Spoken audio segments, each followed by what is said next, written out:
लच्छी लच्छी लोग गणाउंदे ते लच्छी मेरा नाम सज्जणा, एक मेरे मित्रे दा भाई, एक मेरे मित्रे दा भाई ते दूजी मेरी जान सज्जणा, लच्छी लच्छी लोग गलाउंदे।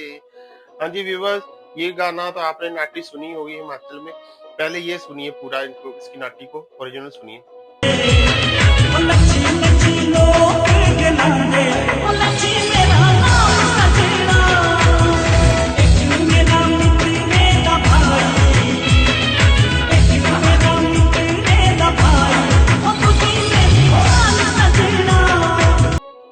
हाँ जी व्यूअर्स, सुनिए आपने ये नाटी। इसमें आप खुद अंतर बता सकते हैं कि या ये पंजाबी का एक्सेंट है या हिंदी का है या किसी और भाषा का है। ये किसी को भी पता लगेगा सुन के कि ये पंजाबी का एक्सेंट है और पंजाबी भाषा के ही सारे शब्द हैं, पंजाबी ही है। लिपि कोई भी हो सकती है, अल्फाबेट आप हिंदी में भी लिख सकते हैं और अदर लैंग्वेज में भी लिख सकते हैं, पर जो भाषा है वो है एक्सेंट पंजाबी का है और इससे कोई इनकार नहीं कर सकता। अगर आप भाषा विज्ञानी को भी पूछेंगे कि किसका एक्सेंट है, कैसे बोली जाए, ये सारे अक्षर जो किसके हैं, जो बीच में अंतरे हैं या संयोजक है या कुछ यूज किए गए हैं, पिछोकड़ या अगेतर भी कहते हैं, तो वो किसके हैं?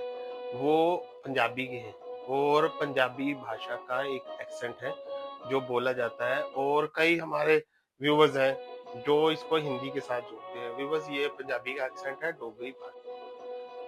ये जो नाटी है ना सिर्फ पंजाब में या हिमाचल में, बल्कि ऊपर जितना भी एरिया है, कांगड़ा, हमीरपुर, बिलासपुर और हिमाचल के एरिया जितना भी है, वो शिमला वाली साइड, सब में फेमस है और गाई जाती है। इसके इसके साथ साथ जो तराई का इलाका है, जो निचला इलाका है पंजाब से जो सटा हुआ, पठानकोट हो गया, अनंतपुर साहिब हो गया, नंगल हो गया, इनमें भी ये गाई और सुनी जाती है और इस पे बकायदा पंजाबी और पहाड़ी डांस भी होता है, फंक्शनों में भी होता है। जैसे कि आपको पहले मैंने वीडियो दिखाई थी कि हमारे जो एनुअल फंक्शन होते हैं उनमें भी ये डांस किया जाता है इसी पे। तो बड़ा फेमस है, कल्चरल, हमारे कल्चर का एक हिस्सा है और कल्चरल सॉन्ग है ये हमारा।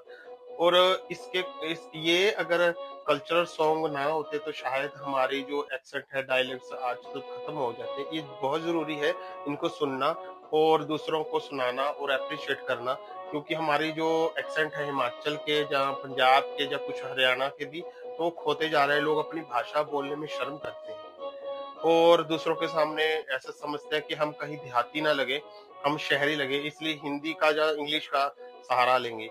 पर मेरे दोस्तों, ये जो अपनी भाषा में जो शर्म करता है, उसको दूसरों की भाषा भी नहीं अच्छी तरह आती।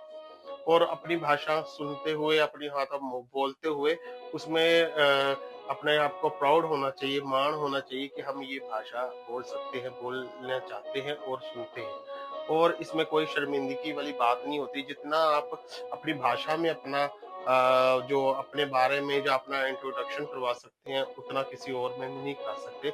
जैसे कि मैं हिंदी बोल रहा हूँ, मेरी मातृभाषा नहीं है, अगर मैं पंजाबी इसी हिसाब से बोलता तो मुझे रुकना नहीं पड़ता, भी क्योंकि मुझे सोचना पड़ता है। थैंक यू वेरी मच जो आप सुन रहे हैं।